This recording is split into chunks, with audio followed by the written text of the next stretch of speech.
Hey guys, my name is Craig and I am head of marketing here at Coffee Bean Corral, and I'm pretty new. I've only been here a few months. I came into the business like many people, not knowing anything about roasting coffee, about the ins and outs of specialty coffee. I've been learning a bit, but I've never roasted. Yet somehow I've been tapped with doing a live roasting demo at our local coffee festival here in Jackson, Mississippi in about 3 weeks. Stephen, who is one of our coffee experts, is going to be my sensei and teach me how to roast coffee, how to answer questions about coffee over the next 3 weeks.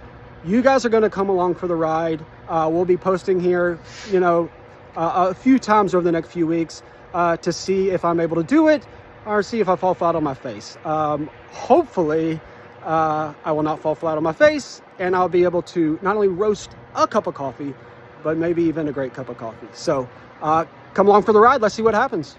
Hey, Steven. Yeah. We've got Jackson Coffee Fest coming up. Yeah. I don't know if this is a good idea or not, but I've been tapped to do a live roasting demo. All right. As you know, I know nothing about coffee except what I've learned for maybe, 2 or 3 months I've been here. Yeah. Osmosis. So now if you could teach me, the goal is in about 3-4 weeks, I'm going to stand up in front of a crowd and teach them how to roast. So you're the sensei. We got to hit the ground running. That's right. We can do it. That's right. Okay. Wax the, no, I'm kidding. All right. So I have up here already set up because I just had a premonition I need to do this. Yes. I've got a couple of coffees already ready to go and a couple of roasters ready to go. So I've got 2 Colombians, one organic, the Columbia Sierra Nevada, and one conventional, the Columbia Reserva del Patron. Both are wash processes. We'll get into that later, but what that means. But right now, we're going to set up a couple of roasters. So what I think is we're going to put the conventional roaster, or conventional coffee, in the Gene Cafe roaster. These are half-pound bags, by the way. So both of these roasters can roast a full half-pound of coffee. Actually, the Gene Cafe can do a little bit more than that. All right? Okay. Am I going too fast? No, you're good. You got it. Okay. How would if I was like I am a new roaster, and I'm looking at getting purchasing a roaster, like how would I decide what I need, like the Gene Cafe versus the fresh roast? Yeah. Well, I mean, obviously price is a consideration, but more important than that, with these 2 roasters especially, this one, the fresh roast, is more hands-on. It's more tactile. You're doing more things. You're making adjustments, and you can profile your roast exactly the way you want to. The Gene Cafe is a bit more simple run. So like that's why I have both of them out, because I can set this one up, start it up, and it'll just roll while I'm doing all the things necessary with the fresh roast. So if you want something a little bit more plug and play, the Gene Cafe is the way to go. If you want more profiling ability, more ability to change, the fresh roast is the way to go. Okay. That's kind of how I think about it. So we'll set the Gene Cafe up first. I hit the on button, which is the blue button, and then I'm going to choose the time. Now for this roast, I want to go for a medium. We typically go 14 minutes. I can always add time to it later, and I've got it on 476 right now. So I'm going to let that run. Keep in mind, everything on these units is going to be hot. So if you touch that thing right there in a little bit, it's going to be hot. So watch out for that. Now with the fresh roast, this is going to go much faster. That's one of the other benefits of the fresh roast roaster. And I'm going to turn that one on here. I've got the fan set to 9, the power set to 5, and the time set to 20, counting down. I never let it go 20 minutes, but I just want the timer out of my way. So I'm going to press start at the same time that I press start on this. I like to keep an external timer running while I'm roasting on the fresh roast. That way I don't have to do any math when I'm trying to figure out what stage of the roast, at what time I'm hitting what stage. On the fresh roast, what is the average time? It kind of depends. Yeah, it kind of depends, but we're between 10 and 15 minutes. Okay. And that depends on how you profile the roast, how dark you want to go. If you set the heat all the way up and you want to fly through, you can get a dark roast in like less than 10 minutes, even on this unit. Okay. Now this one takes a little bit longer. It's a little bit slower. I kind of tell people the fresh roast is like your speedboat. You can make a lot of changes real fast in the moment. The Gene Cafe is a big ship, and so you got to make your changes ahead of time. You got to basically get your preset time, preset temperature right. Once you do that, though, let it go. You let it go. Okay. Now the only other thing is the Gene Cafe has an alert, a beep that'll happen a couple times during the roast.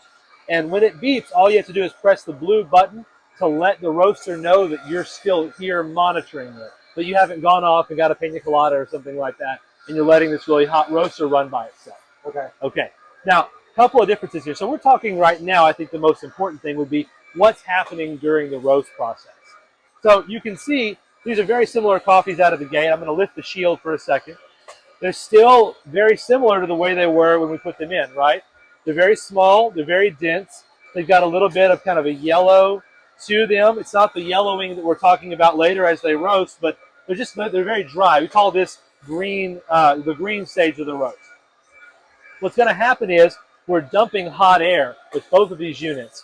With the Gene Cafe, it comes in, air comes through here, through heating elements, and runs through the roaster and then out the exhaust. Okay. With the fresh roast, it's the same thing. Air comes in from the bottom and in from right here, is heated by heating elements and runs through the top. This one, the beans are rotating due to the air pressure, and this one they're rotating due to the movement of the chamber. Okay, so what I've just done is I've lowered the fan on the fresh roast. I did that at 2 minutes. So my fan setting is 7, my power setting is still 5. I haven't touched that, and we're 2 minutes into the roast. Now, why do you lower the fan? Yeah. Why are you lowering the fan right now? Yeah, absolutely. So if you notice, the coffee beans, when we first put them in, were barely rolling. They looked kind of like this in terms of their movement in the roaster. They've already lost significant weight compared to when we put them in green. So I lowered the fan because they were blowing all over the inside. I needed to, yeah. Now, what happens when you lower the fan with the fresh roast is you also drive up the temperature. Now, the way I did that, that's our control panel. I just swipe really fast, and that brings up the current temperature of the air going into the unit. So I can see that I'm at 427 degrees Fahrenheit. That'll be important in a little bit. But you can already tell the color of the coffee is already yellowed a little bit more. Right. We've still got some green in there. And you can see at the top part of the chamber, we've got a little bit of chaff, basically paper-like substance that's come off of these coffee beans that's flying around. There's not very much because these are both washed processed coffees. And a lot of that chaff comes off in the washing process. And I think in another video we'll talk about more about processes. Okay. Absolutely. Now you can already tell the difference here, can't you? Yeah, like it's very different. Yeah, these look mostly unchanged. These look like they've already gone through the next stage of the roast process. I don't see any green left over. Yeah, very yellow. Very yellow. So we're going to say that the drying phase, the very first phase of the roast, is over with when we don't see any more green in the coffee. So our drying phase is over with, and we're in the yellowing phase. Now, the yellowing phase leads into the browning phase. The browning phase is where the sugars break down. It's called the Maillard reaction. Okay? Don't ask me to spell that. I'll tell you later when we put the captions. Right. The Maillard reaction is the same reaction that happens when you cook a steak. When you sear a steak, the browning that takes place, exact same chemical reaction, and that's where a lot of the sugars break down and caramelize. It's an important stage of the roast.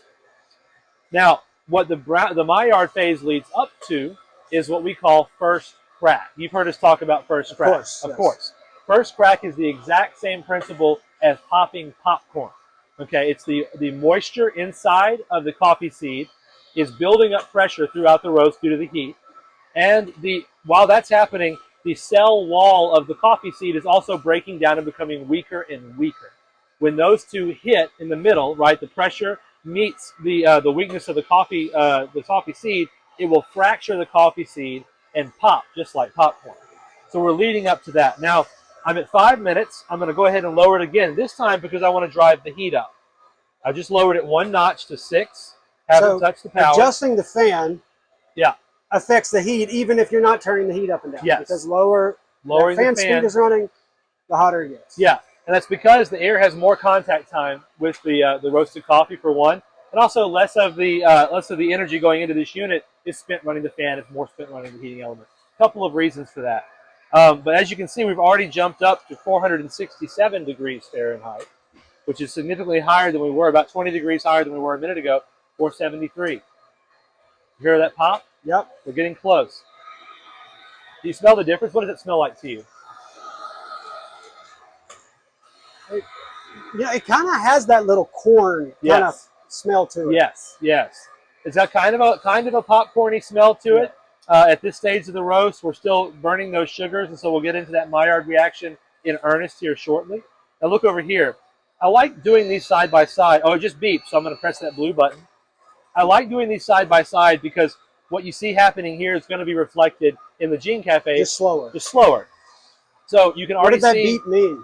That beep is an emergency beep that lets the machine know that someone is still watching the unit. Okay. And that's all it is. If we didn't press the blue button, this machine would go into a cool down mode prematurely. We'd lose the roast, but we also would not burn down our house. Right. That's the point. Okay. You can see a little bit of green hint still in that, kind of a neonish green. Yeah, it's you definitely changing color. Yep. Now listen, do you hear that popping here? I don't know if the mics will pick it up, but do you hear that pop, pop, pop, pop? We are in first crack now. Now, we heard a pop about 40 seconds ago. That's the very first crack. I don't count first crack when that starts. Okay. I count first crack when the beans start cracking basically 3 in 1 second. If 3 of them go off like that, I'm counting first crack. That's because the coffee beans, they're not machines. These are plants, right? These are seeds from plants. And that means they have all different densities, even though they're roughly the same. And they have different moisture contents, even though they're roughly the same. So they're going to react slightly differently to the roaster, even though they're basically the same. Now how do you know throughout the process that you're on the right heat? Yeah. Well, this is basically through practice, through trial and error on our part. We've got a video called the Roast Along on our website on YouTube you can look at. But basically, I'm trying to keep this under 500, but like in the mid to high 4s is what I'm shooting for on this unit. In first crack, we hit that right around 7 minutes, a little after 7 minutes, which is what I'm shooting for. Fairly normal. Yeah, fairly normal. If we hit first crack 9, 10 minutes in, that's a little too long. We've stretched the middle part of that roast, and we're going to flatten some of the flavors out. If we hit it in 3 minutes, which I've done before, we've way shortened the development time on this roast. And what that's going to do is that's going to mean that the coffee is going to taste really grassy, underdeveloped, and not like coffee. Okay? So we're done with first crack over here. We're in that middle phase between first crack and second crack. If we hit second crack, we're in a full-blown dark roast at that point. Okay, I was about to say, like, from my novice eye, it looks like coffee beans. Like roasted coffee beans. Yeah, and we could pull it right now and have a medium roast coffee. Okay. And I'm going to go ahead and enter the cool down mode. So we're already at like a medium roast. Yeah.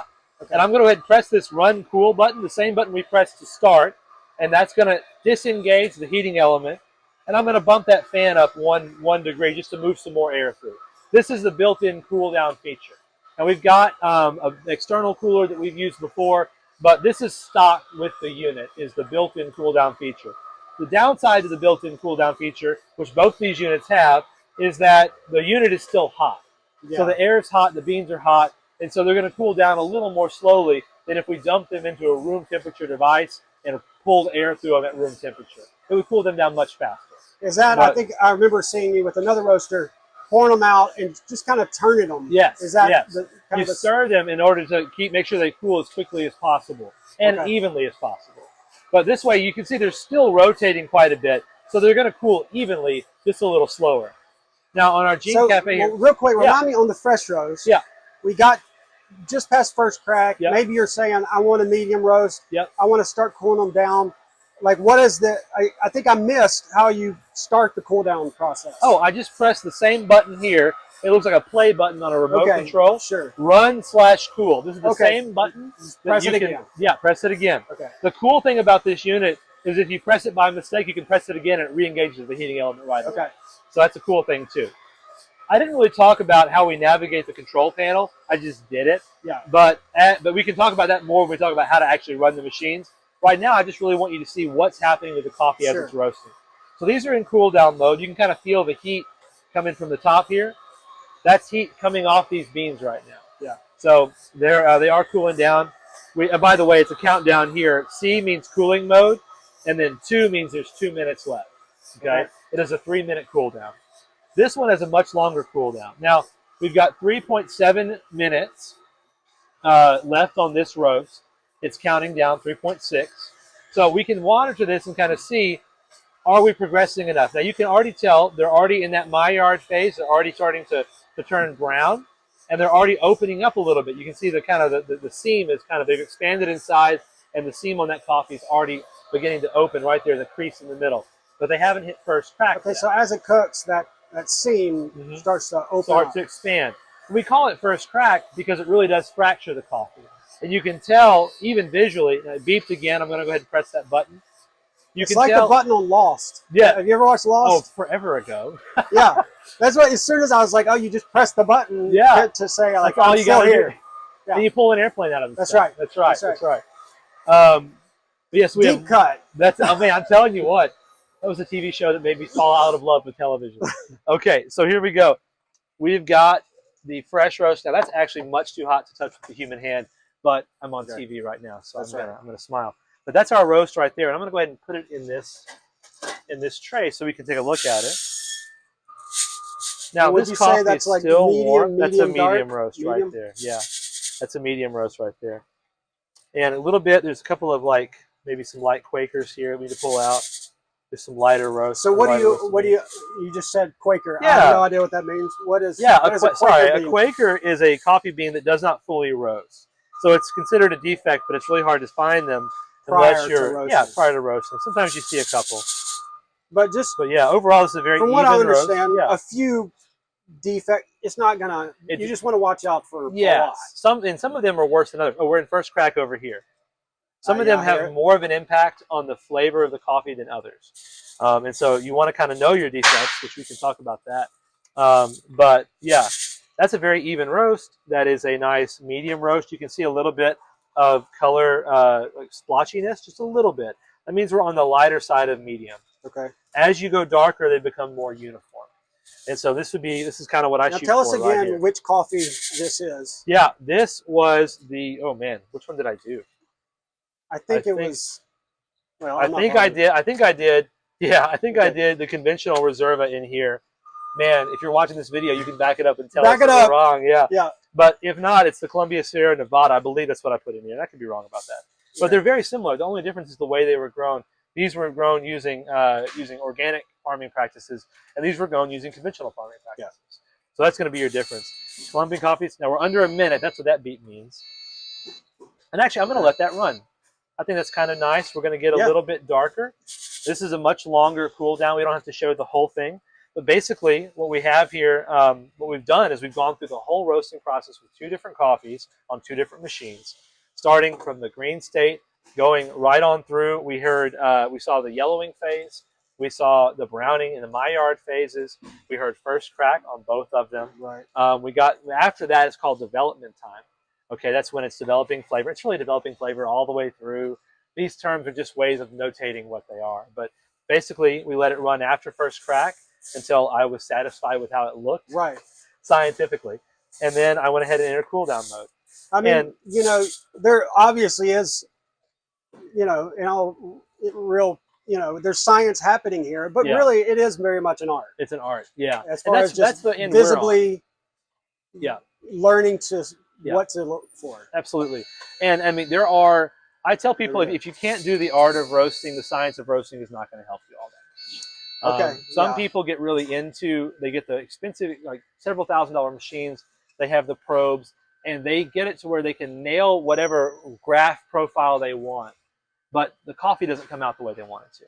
If you don't know what's happening to the coffee, if you don't know how it's going to affect the cup you're going to drink, then all the science in the world, it's going to help you with repeatability. It's not going to help you nail perfection. And I think that's. So I need to go home and start roasting coffee. Basically, yeah. Which you work in a great place for that. I did. Yeah, we can loan you the tools. Speaking of this, one you said this was half pound. 1/2 pound. That's right. How many cups of coffee do you think that right there would make? It depends entirely on how you do it, and sometimes we've got a brewer in here, the Be More Brazen brewer, and a full pot takes like 66 grams. And don't make me do math here live. But you can basically, whatever brew method you have, you can do the math. Now, something important to note here is that I mentioned how we had to lower the fan here because it was losing weight, right? It was flying higher and higher. You have to lower the fan to keep it kind of in a little cluster together so it'll roast evenly. Well, you started with a 1/2 pound of coffee. You don't end up with a 1/2 pound of coffee. Right. You end up with a percentage less. And there's ways of calculating that we can talk about, a little more technical. But usually you're around 12 to 16, 17% less weight leaving the roast than when you started. Okay. So you don't end up with that. So you can basically go, if I want to do a medium roast and I have 1/2 pound of coffee, 15% less than 1/2 pound in grams, and then how many grams am I going to use to make my coffee in the morning? Some people are doing pour over, and they're using like 25 grams every single time with a couple of grams to get the grinder ready. Okay, that's cool. I do espresso a lot. So espresso, I'm doing 18 grams of coffee every single cup. So how much you use to brew is going to determine how often you drink, how long it'll last. But yeah, you want to account for the weight loss. You want to account for your brew method, and you want to account for basically waste in the coffee process, because there is waste. But that's why we're home roasting. One reason why we're home roasting, because it's way cheaper. It's like half the price to buy coffee unroasted as it is the same quality coffee roasted, already done whole bean. Yeah, I'm sure one of these half pounds is pretty similar to a latte at Starbucks. Yeah. Oh yeah, exactly. So you get this going, and then you've made it. You've actually created something. You put your stamp on it. Yeah. People ask us if they can use the same name that we use on the label, or if they have permission to change the name when they sell the coffee or give it to friends. And I tell them, it's like, we're selling coffee, but we're kind of selling flour. If you bake the cake, it's your cake. You put your stamp on it. Yeah. And so now this is my version of the Sierra Nevada here, right? Yeah. And so it really is mine. I put my stamp on it, and I made it what I wanted to do. And that's the cool thing about roasted coffee. Well, I appreciate it, Sensei. In like 30 days here, if you're local to Jackson, come out to Jackson Coffee Fest. Coffee Fest. We'll put the link in the description or somewhere in the post. I'm gonna have to get home, try it myself, and then maybe in a few days we'll come back and hopefully you can teach me something else. I love it. All right. And don't be afraid to hop on our YouTube channel and watch our roast along. And do it with Catherine and I on there. Push the buttons when we push the buttons. Do the same things we do. You'll get a good roast every time. Awesome. Well, awesome. There you go. Thanks, Stephen. All right. Thank you, everybody.